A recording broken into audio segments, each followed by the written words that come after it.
Meditação de esvaziamento. É conhecida como mindfulness. Faltou um L ali no meu slide, mas tá tudo bem.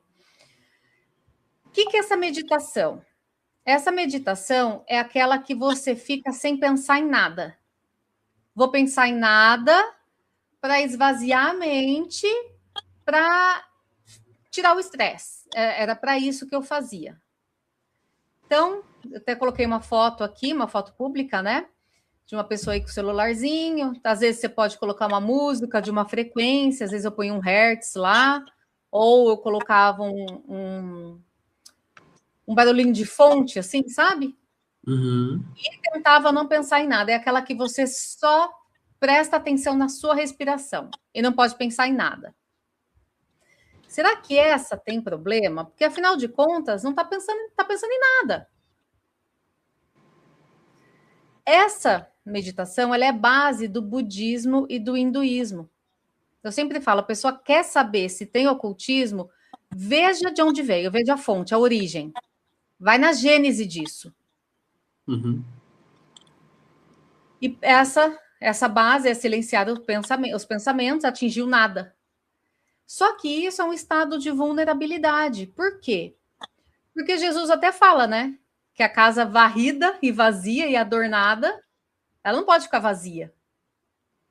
Uhum. Aí Jesus estava Não falando da pode ficar. mente.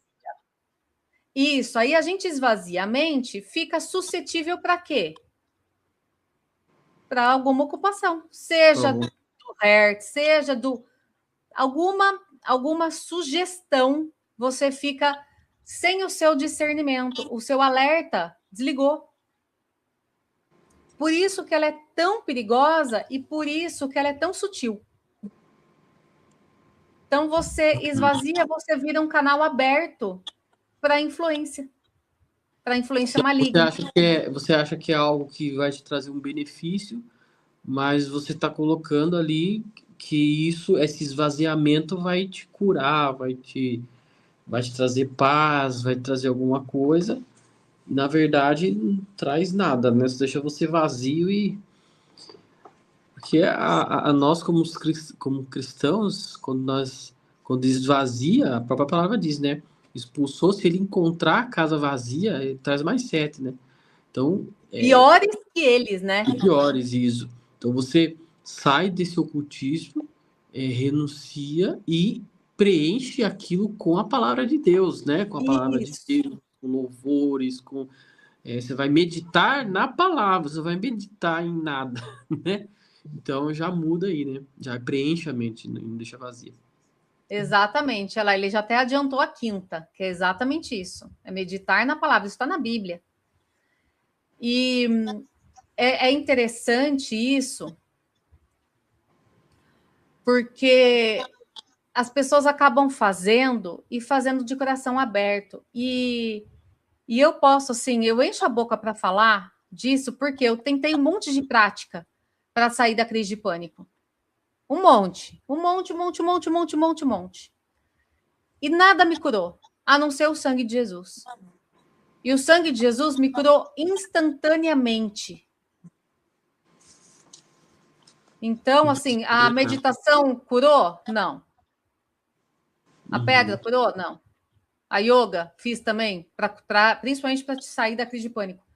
Curou? Não. Você só esvaziou, você não encheu de nada, né? Não encheu Sim, de Deus, né? eu até Nunca vai enchia, curar mas ele. do outro lado, né? É verdade. Tem a meditação de invocação, que é de mantras, transcendental, que é aquela com japamala. Não sei se alguém já ouviu falar aqui. Coloca aqui nos comentários se alguém já viu. Tá vendo que ele tá aí com umas contas, umas pedrinhas? Uhum, uhum. Você vai pegando cada pedrinha desse e vai falando um mantra. Mantra, o que que é mantra? Mantras são palavras, Palavra. são frases que Uhum. você vai repetindo. Certo. Lembra que no testemunho eu te falei que tem, acho que foi a coisa mais grave que eu fiz de todas, que foi fazer um tapping desses assim e ficar falando uma frase que é eu sou o eu sou? Lembro, lembro. Eu tenho vergonha até hoje de Deus, gente, disso. Eu sei que ele já me perdoou, mas é um absurdo, tão absurdo, que... Então é isso, você fica falando as frases, repetindo, entendeu? Então, isso aí já é uma meditação, medita, mas você também pronuncia palavras e começa a invocar, você começa a falar palavras para você mesmo, né? Isso. O que eu estava fazendo, ou achava que estava? O autodomínio, o poder da mente, Entendi. entendeu? Você achava que você mesmo era o seu Deus que podia te curar, a sua mente podia trazer as respostas para tudo, a cura para A tudo estava maioria, dentro de você. a maioria das meditações, eles fazem isso, é o eu. Sempre Você eu. não, eu nunca vi em nenhuma meditação você se conectar com Deus. Eu me conectei com flor de lótus, eu me conectei com ametista, me conectei com luz, mas eu nunca me ensinaram a me conectar com Deus. Ou Esse seja, é vai, o grande problema. e ele vai logo de contra a palavra, né? Porque se a palavra diz que nós temos que morrer para nós, né? E viver para Cristo, já vai contra, né? Já começa aí. Totalmente. Nós não Exatamente somos isso. nada, né? Jesus ele nos convida a morrer, a nos esvaziarmos de nós, do nosso eu e viver para Ele, né? Isso. E isso é tão perigoso que funciona como um código de acesso. Mesmo que a pessoa não nem saiba o que aquilo significa. Às vezes fala palavras, faz sons, e a pessoa nem sabe o que significa aquilo. Só Uhum. que ela está até invocando alguma entidade. Gente, só que se vocês colocarem no Google, vocês vão ver que é verdade. Visualização criativa, essa aqui eu fazia bastante. Meditação guiada. Meditação guiada, eu fazia muito, né, também com ametista, então eu imaginava uma luz vindo, canalizando essa luz e indo para o meu corpo inteiro. Eu imaginava cada célula do meu corpo sendo atingido por essa luz, que era como se fosse uma restauração. Indo e voltava, e jogava tudo que fosse ruim. Daí canalizava de novo a luz, principalmente azul, que nem está aqui na foto. Fazia isso com ametista, fazia isso embaixo de árvores também, imaginando a flor de lótus. Essa meditação guiada, eu já ouvi isso, eu já vi isso, inclusive, é um alerta para os cristãos que tem igrejas não, pregadores, pessoas que estão fazendo isso dentro da igreja, hein? Você põe as pessoas para ficar de pé e fala para elas assim: olha, é, imagine agora que você está num lugar e você tá. Uma vez eu fui numa igreja e e o pregador estava fazendo isso. Imagine que você está dentro um, um quadrado de vidro e o Espírito Santo está chegando para te resgatar. Imagina, aí o pregador vai manipulando sua mente para você imaginar. Quando começa isso aí, já chega a ser ocultismo também, ô Betânia? Sem dúvida. Eu não misturaria nunca. Nós acabamos de ler que não dá para ter os dois ali. Pergunta ao pessoal aí, vê se vocês que estão assistindo, vocês já ouviram esse tipo de Vocês viram isso na pregação igreja já também, na gente? Isso daí igreja? na igreja eu nunca vi. Eu fazia na Nova Era. Eu Nova já, Era é eu já vi, pentecostal. eu já vi, e os pastores que eu conheço têm falado que tá sendo comum em algumas igrejas isso daí. Muito perigoso. Eu correria muito disso. Porque o que acontece? Alguns pastores acabam fazendo cursos, nem teologia, estou falando de cursos de desenvolvimento pessoal. É o tal do pastor coach que o pessoal fala. Isso. Que de coach mesmo, assim, de coaching, não é tanto coaching, mas é mais um desenvolvimento pessoal. São mais técnicas de desenvolvimento pessoal. Elisete, Ana Rosa, Andressa, Claudineia, Mulher no Campo. Como é que é seu nome, Mulher no Campo? A Elaine, minha amiga querida, Jamile, Ari, Diane. Sejam bem-vindas, viu? Vão comentando aí. E aí, isso é um perigo. Onde está na Bíblia para fazer isso? Não existe. Deus quer a nossa sobriedade. Nos quer sóbrios. Isso está na palavra. Se a gente faz isso, a gente vai viajar na nossa mente. É projeção mental aqui, ó, e sugestão, significado espiritual. Uhum. É porque daí você tira o Espírito Santo falando e é outra pessoa que tá. Não é outra pessoa que tem que dizer o que você tem que falar. É o Espírito Santo que tem que. É através do Espírito é que você tem que ter discernimento. Você tem que aprender a andar no Espírito. O andar no Espírito é você receber informações do Espírito Santo na tua alma através do Espírito. Então não é uma pessoa que vai ditar para você o que é que você tem que falar, o que é que você tem que. Não. Porque daí a pessoa falando isso aí, eu já não gosto de chegar na igreja, você tem que ficar repetindo o que o pastor está falando, o que a pessoa está dizendo, porque eu quero. O Espírito Santo ele sabe o que cada pessoa precisa, o que passa na mente de cada um, e sabe como falar com cada pessoa. Isso. Então não é igual para todo mundo. O Espírito Santo ele sabe como ele vai tocar você, como ele vai. Qual palavra que vai te tocar. Então a palavra diz que quem convence o homem do pecado, da justiça, é o Espírito Santo. Então, por que ele convence? Porque é ele que entra, que faz com que a palavra de Deus que está sendo transmitida, ela se torne uma verdade para você, né? Então não é o homem que vai fazer isso, né? Sim, não, e o que significa esse quadrado de vidro? O que isso quer dizer? Então, o que quer dizer esse quadrado de vidro? Uma prisão, né? Vai fazer Então, o olha, quê? entendeu? Deus não mandou a gente fazer isso. E é bem isso, o Espírito Santo vai falar com cada um. Ai, Andressa, repete comigo. Gente, essa questão de olha por mão do seu lado e fala, ai, sério, eu queria tanto que parassem de falar isso, porque se olha meio assim, Levanta a mão, diga que você não sei o quê. Sabe, acho que às vezes as pessoas querem.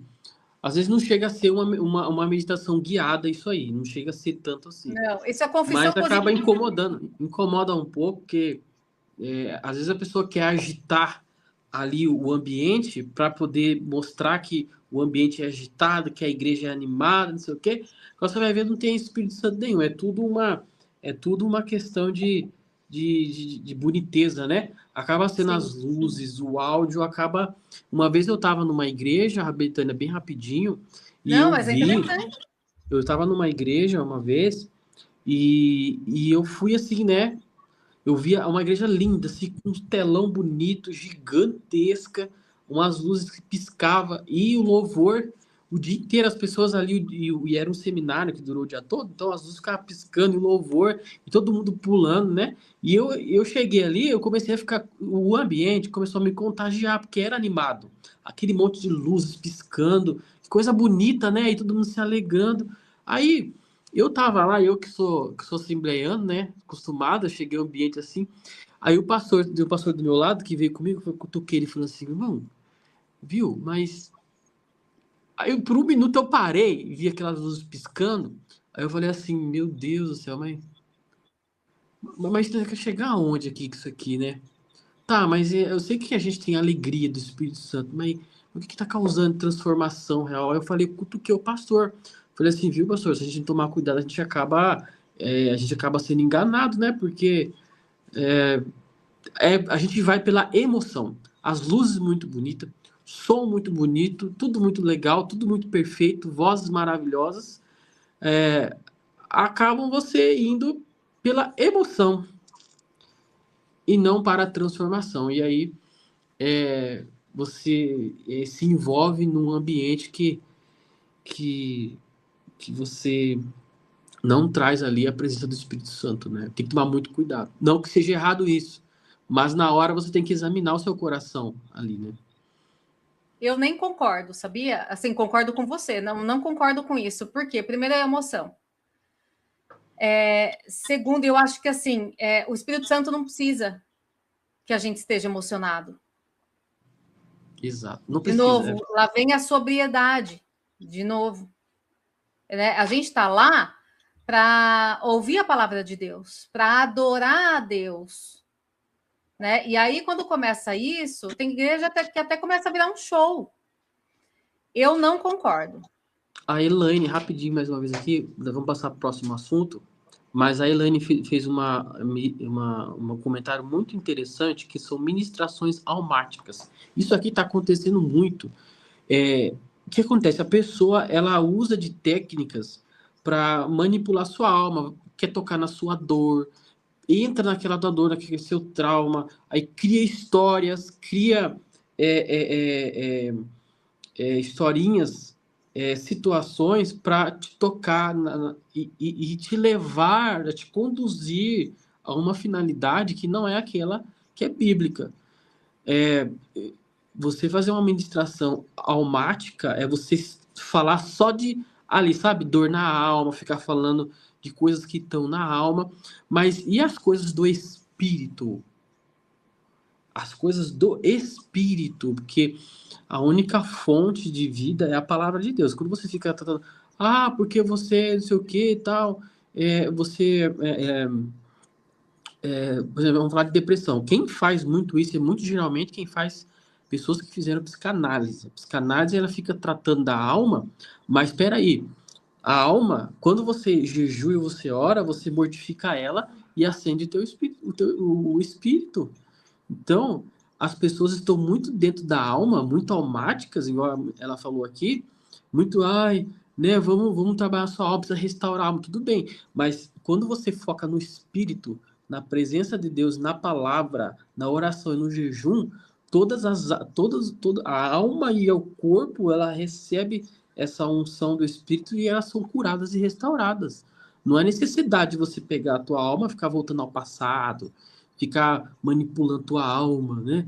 Não, mas é interessante o comentário dela. Eu só queria pontuar essa parte que é muito, muito interessante. Viu, a Elaine é uma bênção de Deus. E isso, lembra que a gente estava comentando da PNL numa outra conversa? Isso é PNL. Entendeu? Isso. Eu não falei que quando eu andei sobre as brasas tinha lá um jogo de luz, um jogo de som? Olha só. Entendeu? Como eu vim de lá, eu sou muito crítica em relação a essas coisas, porque eu não quero cair em mais nada de novo, entendeu? Então eu fico buscando discernimento o tempo todo. Tempo todo, que é a questão de ser sentinela mesmo. Sim, prestar atenção. Eu até tenho isso aqui, ó, que eu gosto. Que é, ó, olhar bem a fundo aqui, ó. Deixa eu ver. Deixa eu ver se esse jogo de luzes aqui, ó, não tá tentando mexer com a minha alma. Tem uma parte, uma carta do apóstolo Paulo que ele diz assim, ele manda para a igreja, ele diz assim, eu tenho muito estima sobre vocês que é para a igreja, os bereanos, né? Porque quando eu cheguei aí, vocês pegaram até o que eu falei e foi consultar nas escrituras para saber se o que eu estava falando estava conforme as escrituras. Olha só, o próprio Paulo falou: olha, o dia que eu fui aí, vocês pegaram a minha palavra, o que eu estava dizendo, e foi ver na Bíblia se estava correto isso. E Paulo parabenizou a igreja de Bereano por isso, né? Sim, e hoje é muito difícil, né? Infelizmente, porque nas igrejas acontece uma certa idolatria, em algumas, tá? Não estou falando todas, gente, não estou generalizando. Eu gosto de igreja, tá? Gosto de ir. Aqui, ó. Luz parede branca, por favor, Andressa. Mas o culto não pode ser o pastor, né? A pessoa não pode ir lá para ver o pastor, ter essa idolatria com o pastor. E aí acaba virando. A pessoa nem vai consultar na escritura se aquilo está mesmo. Ou se o versículo não foi tirado de contexto. Porque às vezes está na escritura, só que o versículo é tirado de contexto para justificar e fundamentar aquilo que o pastor quer falar, quer dar a interpretação do lado dele. Muitas vezes para dízimo e ofertas. Então, precisa ter cuidado, tem que analisar as escrituras. Tem que... Não é porque, nossa, o pastor falou, é isso mesmo. Eu passei por umas lutas também em relação a isso, depois da conversão.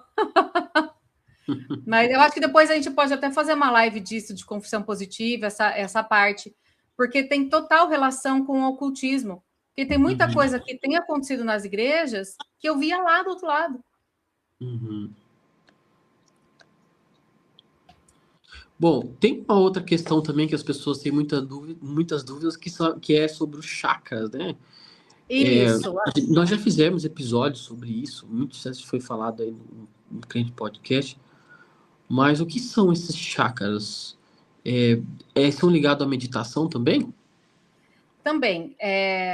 Dá para fazer essa meditação. Eu também já fiz essa meditação. Os chakras são pontos do corpo. Cada ponto, ele serve para uma coisa. E, assim, você vai desenvolvendo e limpando os chakras. Porque tem gente que fala assim, você anda com dor de cabeça, você deve estar com o chakra bloqueado. Por isso que dá muita dor de cabeça. Aí você vai lá fazer a prática de liberação para alinhar os chakras, para ficar tudo bem e a energia fluir, a energia correr. Eu falo que eu ouço a palavra energia e eu já fico atenta. Atrás disso. E aí dá para fazer essa meditação alinhando os chakras. Dá para fazer com pedra, dá, deitado, né? Mas dá para fazer, eu fazia dessa forma, sentada. E aí, alinhando, e aí, assim, o que está na sua mente é isso, é para alinhar energeticamente o corpo. Só que, olha isso, visualiza luzes coloridas subindo pela coluna para alinhar energias. O significado espiritual é o despertar da serpente, é a energia Kundalini. Kundalini é a serpente enrolada na base da coluna. Meu Deus. É muito sério, é muito... Isso aqui é feitiçaria. Sim, sim. Por isso que eu falo, gente, precisa ter muito... Vai na origem daquilo. E vamos para a meditação bíblica, que é a única permitida para cristãos. Eu coloquei aqui a única verdadeira, mas, na verdade, as outras também são verdadeiras. Só que são do outro lado. Sim. Então, para cristão, é a única verdadeira, que é meditar na palavra de Deus. Aqui, Josué 1:8. Não se aparte da tua boca o livro desta lei. Antes, medita nele dia e noite, para que tenhas cuidado de fazer conforme tudo quanto nele está escrito. Porque então farás prosperar o teu caminho e serás bem-sucedido. Salmos 1:2. Antes, ter o seu prazer na lei do Senhor, e na sua lei medita de dia e de noite. Lê o versículo, dá uma olhadinha no versículo, pede para o Espírito Santo falar com você através daquele versículo. Quer não pensar em nada? Tá cansado? Coloca um louvor e pensa na música do louvor, na letra do louvor. Pega um louvor bom. Não pega louvor de terreiro, não, porque esse dia saiu um louvor aí que tá só pelo sangue de Jesus. Verdade. Pega um louvor bom, confiável, aí eu coloco a Bíblia falada e vai prestando atenção. Não quero ler, eu quero só deitar e tentar relaxar. Então faz isso, não fica com a mente vazia, não, tá?